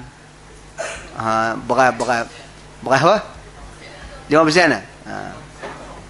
5% jok. Itu kira beras, kira paling elok sekali tu. Kalau itu okey, al-fitrah kan. Senang, tak apa, kita bagi yang tu, okey, boleh, tak ada masalah. Segantang, sa', okey. Yang mana di tempat, maknanya di Arab pada ketika itu, zaman Nabi SAW, 1 gantang tamar ataupun gandum yang difardukan ke atas hamba. Hamba pun kena bayar. Maknanya zakat fitrah ni dia semua tau. Sama ada hamba, orang merdeka, lelaki, perempuan, yang masih kecil, yang sudah dewasa daripada kalangan kaum muslimin. Semua kena bayar. Tiada pengecualian. Melainkan dia tak mampu sangat-sangat, tu cerita lain lah. Dan sebenarnya ni pun, ini bukan satu kadar yang besar pun. Dia sebagai satu kebertanggungjawabaan. Dan tuan-tuan dan puan-puan sekalian, sesungguhnya Dia ni orang yang bertanggungjawab membayar kalau dia kena bayar ke atas orang lain sekiranya orang lain berada di bawah tanggungjawab dia. Maka kalau dia bapa, dia ada anak-anak, selama mana anak-anak tersebut masih lagi hidup di bawah tanggungan dia, dia kena bayar untuk mereka semua. Bahkan sebahagian ahli ilmu pandangan kontemporari pada hari ini, orang gaji kita pun kita bayar. Kalau kita ada orang gaji, tuan-tuan dan puan sekalian, bayar untuk dia sekali, dia kira termasuk di bawah tanggungan kita. Jadi, maknanya kena bayar, tak kena bayar, semua kena bayar, tiada pengecualian tentangnya. Ya.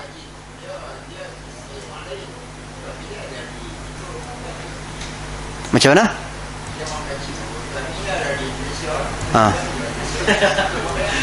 Okey, dia macam ni. Sebab tu saya katakan, asalnya, tuan-tuan, dia kewajipan membayar zakat fitrah ni ke atas orang-orang yang tertentu yang disebutkan tadi. Dan sekiranya di bawah dia ada orang-orang yang dia bertanggungjawab menjaga mereka, memelihara mereka. Sama ada satu, dia hamba. Hamba pun kena bayar juga. Tapi nak tolong bayar untuk dia siapa dia? Tuan dia lah. Tuan dia, tuan-tuan dan puan sekalian. Okey. Jadi dalam konteks hari ini, kita punya pembantu rumah tu bukanlah hamba. Sebab tu saya kata, sebahagian pendapat ahli ilmu kontemporari pada hari ini melihat bahawasanya orang gaji ni pun sebenarnya dia duduk di bawah naungan kita. Kita jaga dia, kita jaga kebajikan dia. Siapa jaga kebajikan dia? Suami dia jaga ke? Tak. Kita yang jaga kebajikan dia. Tuan-tuan dan puan sekalian. Jadi bila kita jaga kebajikan dia, maka kebertanggungjawaban kita menunaikan dan melaksanakan hal tersebut. Melainkan kalau kita nak ambil pendapat dia bukan hamba aku, kita ada hamba, maka yang tu terpulanglah kepada pandangan dan pendirian masing-masing. Cuma saya lebih cenderung kepada mereka juga berada di bawah naungan dan tanggungjawab kita. Selama mana kita bertanggungjawab, melainkan kata dia mai kerja rumah kita, betul dia balik, hai anjing ni ambil sehari 5 jam. Yang tu dia bukan berada di bawah taungan dan kebajikan kita. Hak ni cerita ni yang duduk di rumah kita terus ni. Jadi yang tu kita bertanggungjawab. Wallahu a'lam. Okey. Kemudian daripada hadis Abi Sa'id Al-Khudri radhiyallahu an, tuan-tuan dan puan sekalian, kunna, dia kata, nukhriju fi ahdi Rasulullah SAW yaumul fitr asa'an min ta'am. Qala wa kana ta'amuna asy-sya'ir waz-zabib wal-iqt wa tamr. Hadis Bukhari dan Muslim. Kata Abu Sa'id Al-Khudri radhiyallahu an, maksudnya kami mengeluarkan zakat fitrah pada zaman Nabi SAW berupa segantang makanan, dan makanan kami ketika itu gandum, anggur kering, zabib ni kismis, susu kering ni keju, tuan-tuan dan puan sekalian, dan juga tamar. Keju, susu kering. Tuan-tuan dan puan sekalian, jadi ini makanan. Jadi maknanya apa di sini? Zakat fitrah dia merujuk kepada makanan apa yang dimakan oleh masyarakat setempat. Makanan asasi dia. Makanan asasi dia. Tuan-tuan dan puan-puan yang dikasihi dan dirahmati Allah Subhanahu wa taala sekalian. Demikian juga bila kita sembang pasal zakat fitrah ni, adakah dia merujuk kepada asnaf zakat juga? Tak. Zakat fitrah ni dalam hadis-hadis Nabi sallallahu alaihi wasallam, tuan-tuan dan puan-puan sekalian, dia diberikan kepada siapa? Kepada orang miskin, orang fakir. Jadi dia bukan nak pergi cari orang yang berhutang, pergi bagi beras orang ni. Tak. Orang yang nak berjihad, nak perang, tak. Dia tertumpu kepada orang fakir lagi miskin. Jadi kita kena cari orang yang fakir lagi miskin untuk kita sampaikan zakat kepada dia. Zakat fitrah kepada dia. Kemudian dalam konteks kita pakai beras, itu dah clear dah. Soal nilai. Nilai. Tuan-tuan dan puan sekalian, saya rasa dalam negara kita, wallahu alam lah, ini tolong betulkan kalau saya salah, tak ada mana-mana negeri yang tetapkan zakat fitrah mesti dibayar dengan wang. Tak ada. Ada ke? Tak ada. Penetapan yang ada adalah zakat fitrah mesti dibayar melalui amil, yang tu ada. Bahkan ada negeri-negeri tertentu, tak perlu disebut nama negeri mana, sampai kata tak sah kalau tak bayar melalui amil. So untuk yang pertama punya, sekarang ni dia bagi pilihan kat kita. Kita ambil lah yang kita dah tahu kata sunnah. Iaitu jenis ataupun kita jenis dia makanan asasi. Kita ambil lah berah. Kan kita tak ada khilaf, tak ada pening-pening. Siapa yang nak pergi bagi dengan nilai wang ringgit, itu terpulang kepada dia lah. Dia nak ambil pendapat pendekatan mazhab Hanafi. Jangan marah kalau orang panggil kau ni mazhab Hanafi. Jangan marah. Pasal dia guna mazhab Hanafi dalam isu ni. Tuan-tuan dan puan-puan sekalian, mazhab Syafi'i saya tekankan tadi, mazhab Syafi'i tidak sah membayar zakat fitrah dengan nilai. Tak sah. Dia kena bayar dengan makanan asasi. Okey. Jadi pemerintah bagi pilihan, pemerintah tak paksa kita, maka kita guna peluang tersebut bayar. Isu yang kedua adalah melalui amil ataupun tidak. Membayar zakat melalui amil ni pernah dibuat tak di zaman Nabi dan para sahabat? Awak tak buat pula? Buat lah. Zaman Nabi SAW buat melalui amil, ada. Zaman Umar pun buat melalui amil, ada. Jadi bila pemerintah menetapkan, walaupun di zaman tersebut ada juga yang bayar zakat direct sendiri, tapi oleh kerana pemerintah kita tetapkan melalui amil, bayarlah melalui amil. Senang aja, tak ada masalah, tak ada masalah. Masalahnya kita yang membentuk. Kita yang fikir macam-macam sampai ke dak hak jenis macam hak tadi. Hak kata-kata tadi. Pala yakni orang tu dia masa dia pegang tu dia basuh ke dak tangan dia. Ha? Lepas tu tangan dia pegang apa masa dalam leyak tadi. Ha, dia fikir-fikir semua. Tak payah. Tuan-tuan, kita dah bagi selesai peranan dan tanggungjawab kita. Kita dah tunaikan. Kita dah tunaikan. Selesai. Dia senang je, tak susah pun amil ni. Amil ni tok imam masjid. Tuan-tuan dan puan sekalian, kadang-kadang ada apa ni? Adalah tok imam, adalah pegawai-pegawai agama ni. Amil belaka dia pun ni. Dia memang amil ni dia ada pilihan, dia ditentukan. Ya.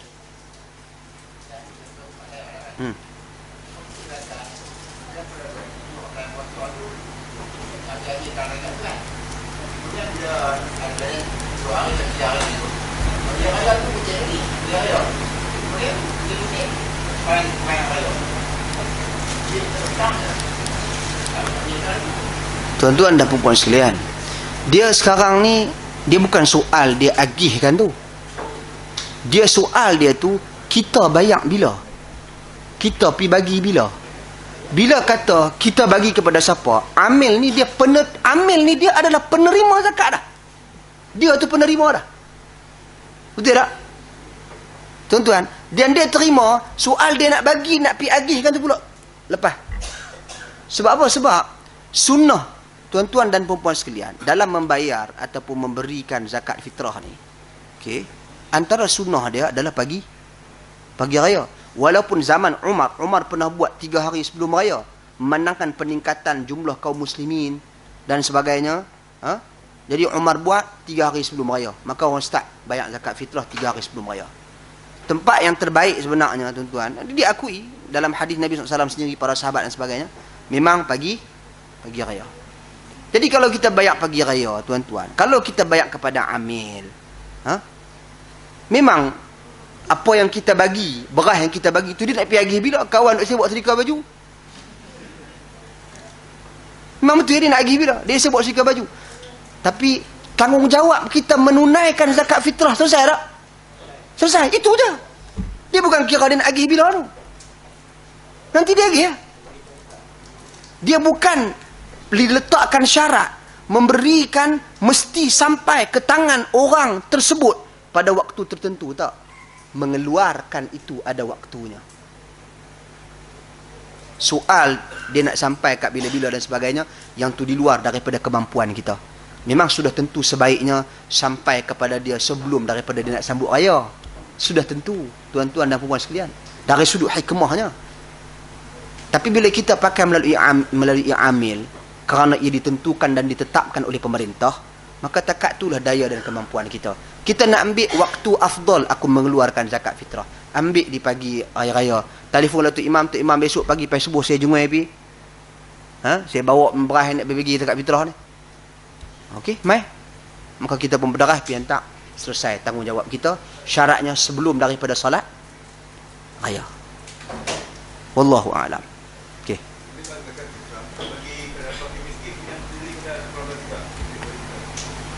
Zakat fitrah kita nak bagi kepada fakir miskin daripada kalangan ahli keluarga kita. Saya akan cakap macam ni topik ni. Topik ni tuan-tuan, pemerintah minta bagi melalui amil, bagi negeri-negeri yang ditetapkan. Ada negeri-negeri yang dia tak kisah pun. Tapi ada negeri-negeri yang memang ditetapkan melalui amil. Tak bagi. Jadi kita pakat baiklah dengan amil tu. Amil ambil pakai. Anak nak bagi tiap-tiap tahun nak bagi pakai. Dibagi kepada amil. Amil tak mau?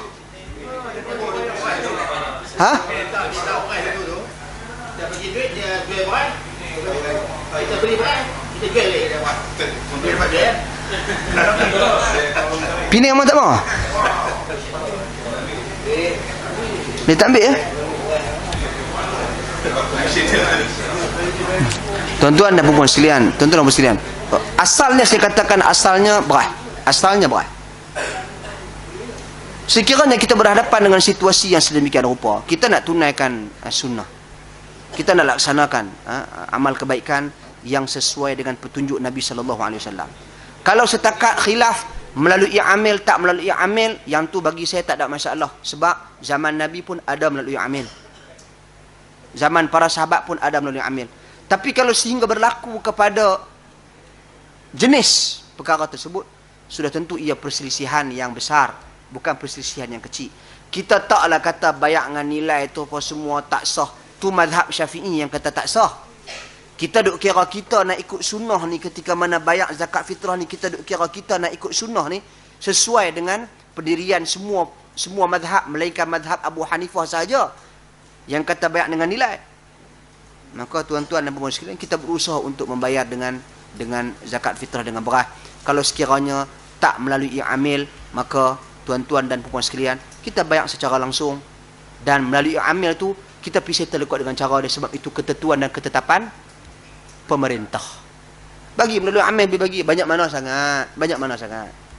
Melalui amil kita pergi selesaikan, kemudian kita selesaikan melalui cara kita sendiri, yang mana kita lihat bukan sahaja dari sudut masa dan waktunya, bukan dilihat dari sudut melalui siapa, tapi yang dilihat adalah jenis barang yang kita nak bagi juga.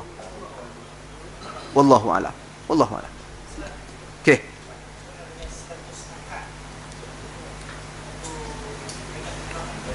Akad zakat fitrah. Tuan-tuan dan puan sekalian, akad zakat fitrah ni biasalah, dia budaya dan adat masyarakat kita. Macam kita akad nikah lah. Akad nikah ni benda yang mudah. Dia tak susah pun. Nak menikah dengan siapa ni? Hak pakai elok ni, nikah dengan anak aku, nikah. Aku nikahkan kau dengan anak aku. Cukup lah.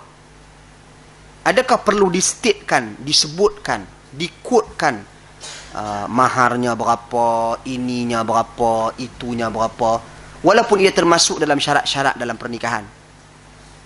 Tak perlu disebutkan pun, sebab zaman Nabi, angkahtu kaha, aku nikahkan kamu dengannya. Tak payahlah nya mana, memangnya tu nikah dengan dia. Bukan kata orang lain, orang ni, tak dengan dia tu. Selesai masalah. Maka jawab apa? Qabil tu, aku terima. Terima apa? Terima nikah dia cakap ni. Kan terima benda lain. Sebab tu yang saya sangkut 3 kali tu. Moga kita tak berasa kita balik mengaji kemas lah. Pipi masuk dengan tu imam, tak lepas kita. Pakai jubah ni, serban apa semua letak lagu kemas dah. Tanya dia abang, dia pegang tangan kita lain dia genggam lain macam goyang-goyang dengan aku nikahkan kamu dengan ini tunai. Saya terima.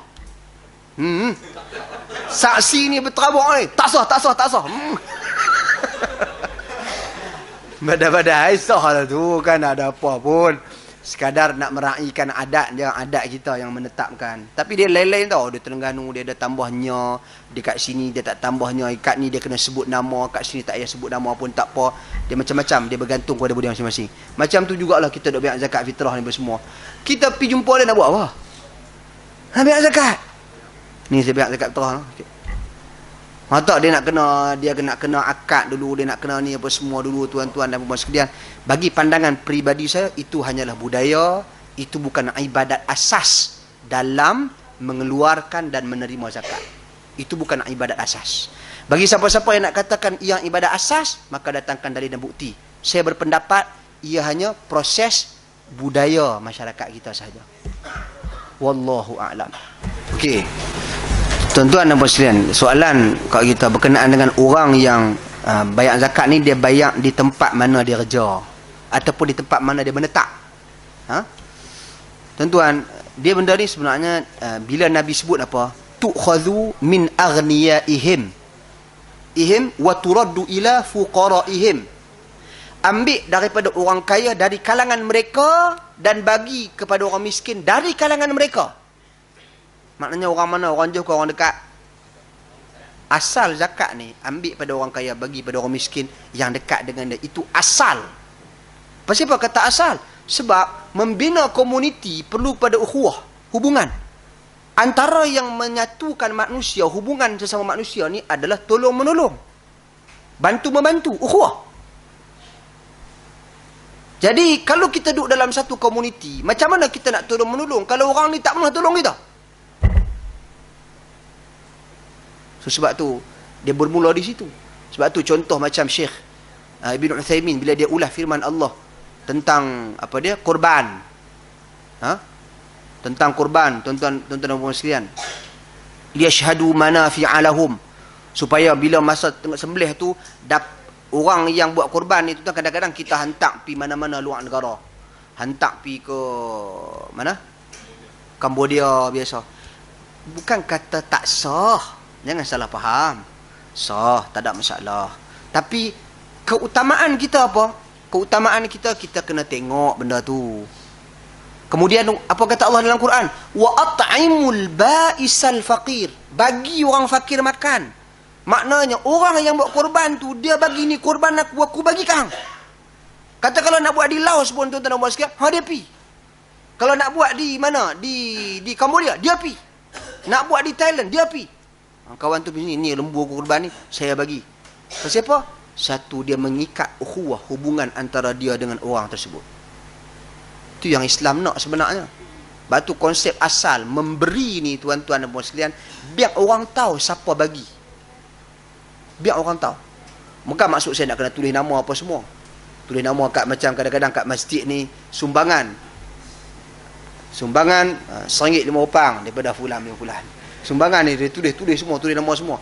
Taklah sampai ke tahap itu, tuan-tuan dan puan. Cuma maknanya bila kita bagi itu, bagi pada orang yang memerlukan, orang tu tahu kata kita bagi. Sebab apa? Sebab dia mengikat hubungan kasih sayang. Kadang-kadang bukanlah kata salah kalau kita tak habaq, tapi tiba-tiba kita contoh kita mai, saya lah kata orang kata ustaz tolong bagi kat dia, jangan habaq nama saya. Jangan habaq, tak perlu habaq nama saya. Saya pun bagi kata ada orang bagi, orang sedekah apa semua. Tuan-tuan, okey, dia boleh doakan secara zahiril ghaib, tanpa dia kenal apa semua, dia boleh doakan, tidak ada masalah. Tapi katakanlah suatu hari dia bertemu dengan orang ni, dia tak tahu kata orang ni membantu dia. Orang ni susah, dia kata apa perlu aku bantu hang? Tak ada contoh saya bagi dalam realiti kehidupan dunia pada hari ni. So sebab tu asal bila kita bagi apa semua ni, dia lebih elok dan lebih orang kata apa, lebih baik sekiranya dia berlaku di persekitaran kita. Orang yang hidup dalam satu komuniti dengan kita, kita hantar pergi bagi dekat dia, dan dia tahu kata kita bantu dia, kerana akan sampai satu masa juga kita memerlukan bantuan daripada dia. Wallahu alam. Dia sebenarnya konsep dia, tuan-tuan dan puan sekalian. Ini saya bagi contoh lah. Contoh ya. Konsep dia konsep orang politik ya. Duk tak ada orang politik, dia duk parlimen balik pulau nak pergi duk bantu orang seberang jaya. Wah. Aku bantu orang balik pulau aku, pasal apa? Nanti dia boleh panggah aku. Contoh ada. Contoh saya bagi. Tapi sebenarnya dalam Islam bukan konsep tu yang kita nak. Konsep tu konsep kita, konsep ikhlas. Tolong bantu manusia. Nanti bila kita susah, dia bantu kita, kita bantu dia. Maka hidup dalam satu komuniti yang kuat. Ada kebersamaan. Ada ukhuwah. Bukan kerana ukhuwah itu terbina atas kepentingan, tak. Dibina atas asas kasih sayang kerana Allah Azza wa Jalla. Wallahu a'lam. Jadi itu bagi pandangan saya, lebih utama cari orang tempat tinggal kita di sekeliling. Cuma kalau hak jenis di KL, duduk dekat mana? Tempat-tempat hak yang semua rumah macam Masjid Putrajaya. Rumah. Kita ingatkan siapa duduk ni pejabat, kita duk ingatkan, wish, ni apa ni masjid mana pula? Ini duk ingat mahkamah syariah mana ni? Banyak rumah orang. Tu dah tuan-tuan rumah sekalian. Dah pintu punya besar, ada ni kubur apa semua sekali. Wish. Ada lift dalam rumah. Tuan-tuan rumah sekalian, macam orang mampu. Oh, cik.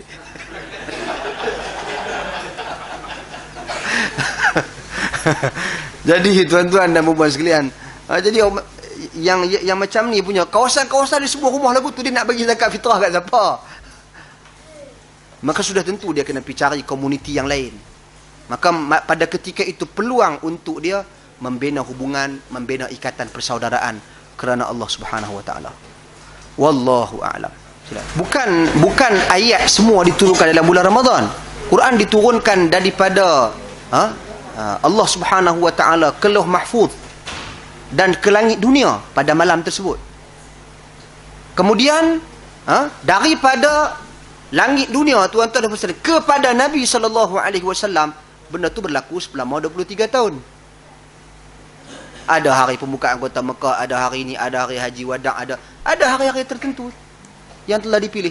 Namun secara kita katakan bahasa mudah kita faham, seketul dia turun daripada Lauh Mahfuz, daripada Allah Subhanahu wa taala kepada malaikat yang akan membawa risalah tersebut kepada Nabi sallallahu alaihi wasallam, ia diturunkan pada malam Lailatul Qadar. Daripada sana turun kepada manusia, kepada Nabi sallallahu alaihi wasallam, ia berlaku selama 23 tahun. Bukan semua bulan Ramadan bukan semua Lailatul Qadar tak. Tuan-tuan, ayat Quran ni banyak dalam pelbagai keadaan. Ia diturunkan Nabi tengah musafir, Nabi tengah naik atas haiwan tunggangan, Nabi tengah perang Uhud turun ayat, tengah perang Badar turun ayat, tengah banyak situasi. Ada diturunkan kerana isu.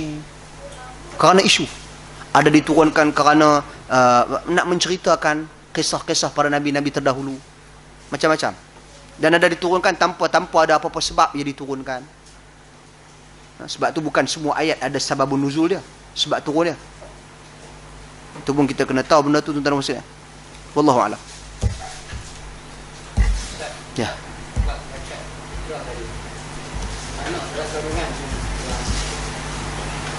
Anak dalam kandungan tak dikira. Tak dikira lagi. Melainkan dia keluar dalam keadaan dia dia keluar dalam keadaan yang maknanya dia hidup walaupun dia keluar sehari je. Kemudian katakanlah contoh, kita ambil contoh orang lain dah, anak dia meninggal selepas sehari, wajib dia zakat fitrah ke atas budak tu? Wajib lah kita kena bayar. Pasal dia sempat hidup di atas muka bumi, dia sempat hidup. Wallahu a'lam. Dia tengok tempat mana kita sembahyang. Sebab dia syarat dia, hadis yang last tadi kita tak baca hadilah tadi ni. Kata Nabi dalam hadis, man addaha qabla as-salah fahiya zakat maqbulah, wa man addaha ba'da as-salah fahiya sadaqat min as-sadaqat. Siapa-siapa yang tunaikan zakat tu sebelum dia salat, maka ia merupakan zakat yang diterima. Maknanya bukan merujuk pada dia, merujuk kepada komuniti, masyarakat di situ, masjid jami' yang sah di situ, yang diiktiraf. Sebab ketika kena ingat, tempat nak solat pun, tuan-tuan, untuk solat raya ni, sebab dia menghimpunkan manusia, mesti ditentukan oleh pemerintah, mesti mendapat izin. Kalau kita tak buat di dataran, nak buat dalam masjid, ya masjid jami', mesti mendapat izin untuk tunaikan solat raya. Jadi yang masjid yang macam ni, tuan-tuan dan puan sekalian, kalau ada yang nak solat dah, yang ni tak solat dah, kalau kita pergilah kepada yang tak solat lagi, kalau kita belum sempat bayar. Sebab yang disyaratkan adalah solat tu sendiri. Maknanya kalau ada peluang, maka tuan-tuan dan muslimin, kita kena pergi cari yang masih belum tunaikan salat, maka baru boleh dikategorikan zakat kita jadi zakat yang diterima. Jika tidak, fahiya minas sadaqah, ia hanyalah sedekah biasa. Macam kisah sembelih kambing korban. Sembelih kambing korban sebelum solat raya, maka dia hanya menjadi syatuka syatulahmin, kata Nabi. Kambing kau jadi kambing daging, tak jadi kambing korban. Wallahu a'lam. Cantik benda tu, tuan-tuan soalan tu. Tadarus Al-Quran di bulan Ramadan Al-Mubarak, asalnya dia tak ramai pun. Tadarus ni maknanya tadarasa, saling belajar mempelajari. Saling belajar mempelajari. Nabi baca, Jibril dengar. Nabi tersalah ke Jibril betulkan dan perkemaskan bacaan Nabi SAW. Demikian Nabi berguru dengan Jibril AS sepanjang Ramadan. Setiap kali Ramadan Jibril datang mengajar Nabi SAW akan Al-Quran. Adapun tadarus jama'i kita ni, tuan-tuan dan puan sekalian, yang kita buat secara berjamaah ni, dia sama ada dua cara kita buat. Baca menerum-meneram. Menerum-meneram ni maknanya seorang tekong baca, yang lain ikut. A'udzubillah, kita pun a'udzubillah minasyaitanir. Ada satgi main handphone sat, lepas tu satgi sambung imam wal ghafurur rahim, kita pun him. Tak ada sambut. Tak ada sambut. Yang tu, tuan-tuan, itu bukan tadarus yang syar'i. Yang tadarus satu lagi yang boleh diterima, iaitu dengan cara ada kumpulan, dia buat kumpulan, ada seorang yang membaca, kemudian yang lain mendengar. Salah ditegurnya, kemudian pindah pula pada seorang, pindah-pindah. Bukan seorang tu baca memanjang, hak lain duk dengar ya, tak. Hak lain juga kena baca. Itu tadarus yang boleh dipraktikkan. Namun asalnya memang secara bersendirian kita membaca. Dan lebih baik ambil peluang seperti mana Nabi ambil peluang dengan Jibril. Kita ada mana ada Jibril, tuan-tuan dan puan sekalian, kita ada ustaz kawan kita tu imam, dengar Ustaz Bakhtiar, saya nak baca ni, kalau salah tolong tegur Ustaz. Jadi yang tu konsep yang sepatutnya kita amalkan. Dan ambil peluang juga manfaat memahami isi kandungan dan makna Al-Quran secara umumnya. Ambil peluang yang tu. Kadang-kadang orang kita dia tak ambil peluang. Tuan-tuan, tafsir sudah tentu kita kena mengaji tafsir. Sebab tafsir dia tak boleh kita buat ikut suka. Melainkan kita dah tahu kitab-kitab tafsir yang mu'tabar, yang dah ada terjemahan. Contoh tafsir Ibnu Katsir ke dah ada. Tak apa, baca. Tuan-tuan dan puan sekalian, ambil peluang untuk tadabbur, penghayatan akan Al-Quran. Tuan-tuan dan puan sekalian, iqra'ul Quran fa innahu ya'ti yaumil qiyamah syafi'an li ashabi. Bacalah Al-Quran, dia akan datang di akhirat kelak sebagai pemberi syafaat bagi kamu semua, bagi kamu yang membacanya. Itu Al-Quran Al Karim. Jadi tuan-tuan dan puan sekalian, saya nak tekankan di sini bahawasanya dalam bulan Ramadan Al-Mubarak ni, kita dituntut memperbanyakkan bacaan Al-Quran. Takat-takat mana yang kita mampu. Banyak tiap-tiap orang ni lain. Mamu ni mungkin katakan sejam dia boleh pergi 3-4 juzuk. Yang tu memang goyang habis ya. Tuan-tuan. Ada orang dia punya sejam dia 2 muka surat. Pasal apa? Alif dete a, lam dete la, mim dete ma, alama, alif lam mim, apa ada betul tu alif lam mim. Macam mana dia tak hati baca? Dia duk mengejar, tapi banyak dia sejam 2 muka surat. Contoh, pasal tapi dia memperbanyakkan. Sebab tu tak pernah ada dalam mana-mana hadis mensyaratkan mesti khatam Quran dalam bulan puasa. Tak pernah ada. Walaupun Nabi khatam, tapi Nabi tak pernah syaratkan. Tapi yang diajar adalah ikthar. Aisyah sebut ikthar. Nabi memperbanyakkan bacaan Quran. Maknanya bergantung kepada kemampuan masing-masing. Takat mana banyak kita? Banyak kita mungkin tak sama dengan banyak orang lain. Tuan-tuan, mungkin banyak kita sikit bagi dia. Mungkin banyak kita bagi dia Allah banyak tahap dahsyat. Dia, tuan-tuan dan puan dan sebagainya, itu masing-masing subjektif. Dia bergantung kepada istita'ah, kemampuan masing-masing. Saya nak sentuh juga satu topik buka puasa jama'i ni. Buka puasa jama'i. Kita buka puasa kat Masjid Surau kan, tuan-tuan. Bukan tak bagus ya? Bagus. Pasti kita nak sasarkan solat maghrib secara berjamaah. Itu bagus. Cuma tuan-tuan, orang lah ni dia dah jadi budaya lah. Iftar jama'i, buka puasa jama'i. Boleh tak boleh? Boleh, kan tak boleh. Apa buktinya? Nabi bersahur pun Nabi cari orang sok dengan Nabi. Zaid bin Thabit radhiyallahu an, Nabi sallallahu alaihi wasallam minta Anas sampai cari siapa-siapa nak makan sok. Anas pergi cari Zaid. Zaid kata, ya Rasulullah, kami makan sawiq, makan bali dengan gandum. Makan bubuk sawiq ni, bubuk yang dibuat dengan bali dengan gandum. Mamu boleh buat kamu. Ha? Jadi tuan-tuan dan puan sekalian, maka dia bawa benda tu makan dengan Nabi SAW. Ni tu waktu sok tau, waktu yang tak cerah lagi. Pergi cari orang makan. Demikian juga ketika mana berbuka. Apatah lagi, ada kelebihan pula man fattara sa'iman. Kelebihan orang yang bagi makan orang yang berbuka puasa. Maka iftar jama'i, berbuka puasa secara ramai-ramai ni satu sunnah Rasul sallallahu alaihi wasallam. Satu keharusan yang sangat baik, tuan-tuan. Namun kita jangan lupalah, kita juga ada ahli keluarga, kita juga ada anak isteri yang kita perlu utamakan juga sepanjang Ramadan al-Mubarak. Tuan-tuan dan puan sekalian, wallahu a'lam. Bayar zakat fitrah bila masuk bulan Ramadan je bayar. Bila maknanya bila dia sempat bertemu dengan Ramadan saja, kita bayar untuk dia. Kita bayar untuk dia, tuan-tuan dan puan sekalian. Melainkan sekiranya dia tak sempat bertemu dalam bulan Ramadan pun, dia bertemu dengan bulan Syaban, lepas tu meninggal rahimahullah, maka tak perlu. Namun bila dia masuk saja bulan Ramadan al-Mubarak, sebab zakat fitrah ni dia khusus kerana Ramadan. Dia khusus kerana Ramadan. Tak ada zakat fitrah orang pergi bayar bulan Muharram, tak ada. Orang kata hang gila ke? Tuan-tuan dan puan sekalian, maka bila masuk saja Ramadan, maka kita terus mengeluarkan dan membayar zakat fitrah untuk dia. Wallahu a'lam. Sila. Imam Bukhari dia apa hadis saya? Bismillah. Satu ini. Imam yang tadi kata dia tulis hadis dengan tangan dia dari segi tidak. Jadi dikatakan hadis tu hadis yang berulang-ulang, ada yang asal sahabat. Jadi selalu bincang kawan yang bertanya, sebenarnya bilangan hadis saya yang tak berulang-ulang sebenarnya ada berapa puluh ribu? Tak tahu. Wallahu a'lam. Tuan-tuan, sebab apa? Al-Imam Al-Bukhari walaupun dia menghafal 1,000 hadis yang sahih, dia sendiri cakap hadis-hadis yang dia masukkan dalam kitab dia Sahih Al-Imam Al-Bukhari tu ada berapa ribu?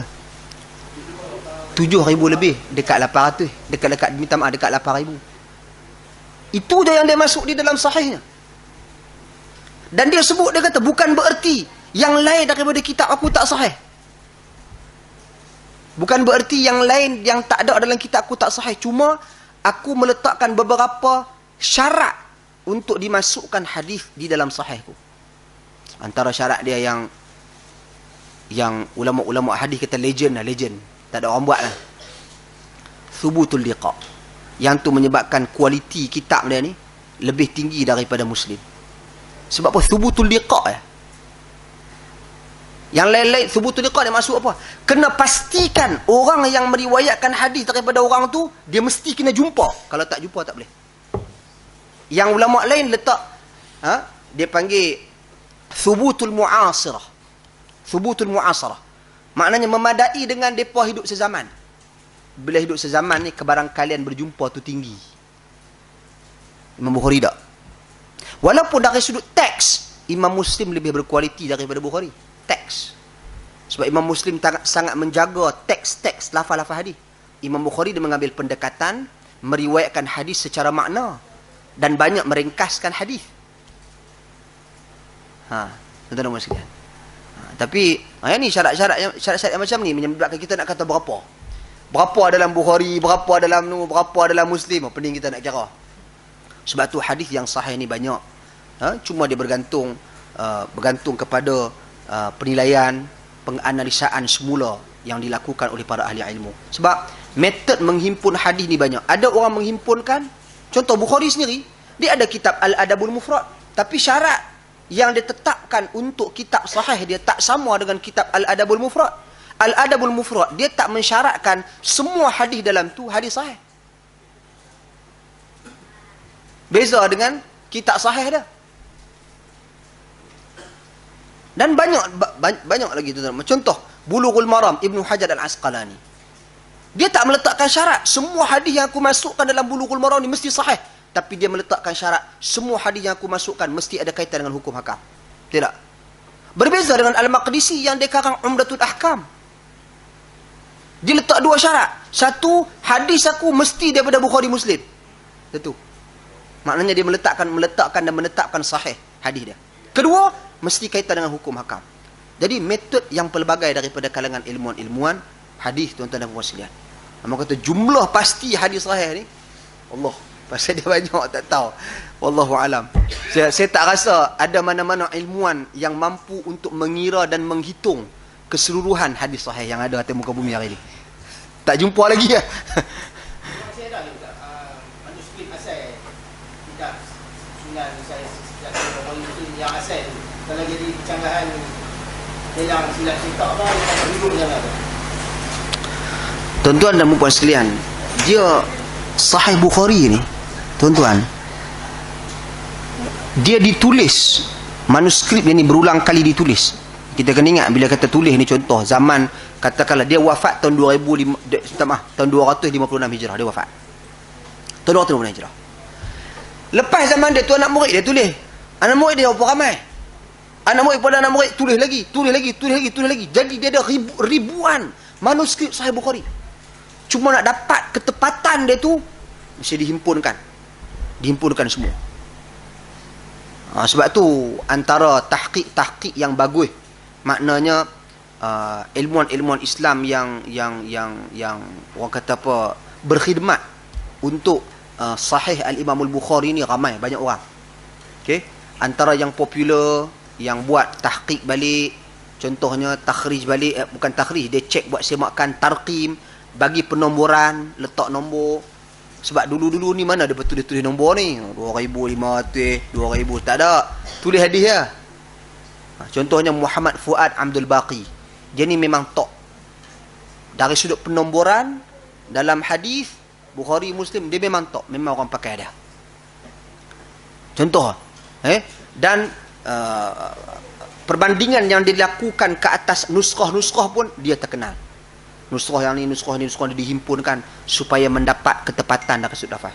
Sebab tu tuan-tuan, kalau tengok tuduhan-tuduhan ke atas kitab Fathul Bari cetakan Darussalam ataupun Sahih Bukhari, ini saya buka sendiri pasal saya baca dalam website apa dia, geng-geng Ahbas ni, terorisme. Kau ni teroris, Ahbas ni teroris, tuan-tuan sekalian. Popok Ahbas ni dia buat tuduhan kata Sahih Bukhari yang dicetak di Saudi. Ada, saya tengok ada cetakan saya pun ada cetakan tersebut. Dia kata dia buang adalah beberapa hadis. Ada beberapa hadis yang dia buang, hadis berkaitan dengan takwilan ke atas sifat Allah Subhanahu Wa Taala, dia buang. Dia buang perkataan tu, dia gugurkan perkataan tu. Tuan-tuan sekalian. Jadi dia kata inilah kitab cetakan yang dicetak oleh golongan Wahabi, dia buang apa semua. Ni pok-pok ni depa ni masalah minta maaf lah. Saya kata ni tak apa nak erti. Dalam ilmu perbandingan manuskrip, depa duk ingat Sahih Bukhari tu tulis satu daripada Imam Bukhari, tulis dulu sampai lah tu. Sedangkan ia dinukilkan daripada manuskrip yang ditinggalkan oleh sama ada Imam Bukhari dan juga murid-muridnya, pelbagai manuskrip dia. Ribu. Jadi yang sampai kat kita semua ke? Maknanya semua, maksudnya daripada semua orang ke? Tak. Mungkin kita dapat 10 manuskrip, tapi Sahih Bukhari lah. Tapi manuskrip kawan ni tulis. Yang ni manuskrip yang kedua Sahih Bukhari juga, habis juga tulis dah, tapi kawan ni tulis. Jadi dia buat perbandingan, dia buat semakan. Sebab tu dalam kitab yang Sahih Bukhari yang keluaran Saudi ni, dia tulis bawah tu, saya baca dia tulis. Dia tulis dalam cetakan ini tak ada perkataan ni. Kami merujuk kepada cetakan ini. Dia ada beberapa nama cetakan, saya pun tak ingatlah semua nama-nama cetakan dia. Minta maaf, nama-nama manuskrip dia dan nama-nama cetakan berasaskan manuskrip tersebut. Setelah dibuat perbandingan dan setelah dibuat, orang kata apa? Semakkan ke atas semua. Yang ni tak ada, yang ni ada perkataan ni. Saya cek semua lah. Jadi maknanya mereka ni tak mengaji ilmu perbandingan manuskrip ni. Dia pun tak tahu ilmu tahqiq. Dia pun tak tahu. Tahqiq kitab ni dia pun tak tahu. Jadi menyebabkan senang je nak buat tumahan ke atas ahli ilmu, ke atas para ulama-ulama ahli sunnah wal jamaah. Macam juga Fathul Bari. Dia ada pelbagai-pelbagai nuskah. Kalau sebelum ni orang kata cetakan Darussalam terbaik, sekarang ni dah ada lah yang lain dah. Dah ada seingat saya apa nama? Darut Taibah ke? Cetakan yang lebih besar, dia buat penilaian atas penilaian lagi. Masuk benda-benda yang macam ni lah. Tuan-tuan dan puan sekalian, kadang-kadang kita kurang perhati, menyebabkan akhirnya kita buat tuhmah ke atas para ilmuwan, ke atas para ulama-ulama Islam. Wallahu a'lam. Khilaf yang muktabar ni tuan-tuan puan banyak khilaf yang muktabar ni. Khilaf yang masih lagi masing-masing berpegang dengan nas-nas yang masing-masing. Cuma perbezaannya satu pada kedudukan hadis. Bukan antara hadis sahih dengan hadis palsu, tapi hadis sahih dengan hadis yang dilihat dhaif, tapi dhaif yang masih boleh naik taraf ke contohnya. Kemudian khilaf, dua-dua ada hadis tapi wajhu al-istidlal, dilalah dia, ilmu dilalah dia. Ini dipanggil ilmu dilalah dia. Ilmu dilalah ni maknanya metod untuk dia faham nas-nas ni. Metod untuk dia faham. Adakah apa ni dia panggil qat'iyyu ad-dilalah. Qat'iyyu thubut tak apa, dah pasti dah sahih. Tapi qat'iyyu dilalah, perintah dan arahan yang keluar daripada nas tersebut jelas ke tidak? Contoh kefarduan solat, takkan khilaf lagi hang kapiak fardu tak fardu solat ni, khilaf ni. Contoh yang tu tak boleh khilaf tak khilaf dah. Tu qat'iyyu dilalah, qat'iyyu thubut. Kesahihannya pasti, maksud dia pun pasti. Tapi dia ada di sana qat'iyyu thubut. Sahih dia pasti, tapi dhanniyyu dilalah. Tapi dia punya kepahaman daripada teks tu ada pelbagai kefahaman boleh buat. Jadi ni yang melahirkan antara sebab, melahirkan dia panggil apa? Khilaf yang muktabar, yang boleh kita saling menghormati. Tapi dia ada prinsip-prinsip, dia ada banyak cabang-cabang dan perbincangan-perbincangan dia. Saya tak nafikan ada di kalangan sahabat-sahabat kita, antara contohnya Dr. Basri, saya ingat saya. Seorang pensyarah di Uniza. Dia dah buat buku dia menarik tentang khilaf-khilaf. Hal berkaitan dengan solat, hal berkaitan dengan fiqh harian. Jadi dia perbahaskan secara ilmiah berasaskan madhab-madhab yang muktabar, yang diterima oleh ahli sunnah wal jamaah. Dia huraikan nas-nas dan dalil-dalilnya. Itu pendekatan yang sangat baik. Dia panggil fiqh al-muqaran, fiqh perbandingan. Sebab kita nak buat kesimpulan, kita kena buat perbandingan dulu. Bukan perbandingan pada pendapat itu, perbandingan pada kaedah penghujahan dalam pendapat-pendapat tersebut. Setakat nak habaq, mazhab Syafi'i kata harus, mazhab ni kata haram, mazhab ni kata sunat, mazhab ni kata makruh. Yang tu bukan penghujahan. Kita dah diajar dengan benda tu dan kita dah salah faham. Kita dah faham perkataan haram itulah hujah. Kita dah faham perkataan sunat itulah hujah. Tak. Hujahnya adalah apa dalil yang dia guna untuk mengharamkan perkara tersebut. Yang tu hujah. Yang tu yang kita kena tengok. Yang tu yang menjadikan seseorang itu boleh dikategorikan sebagai faqih, faham ke tidak?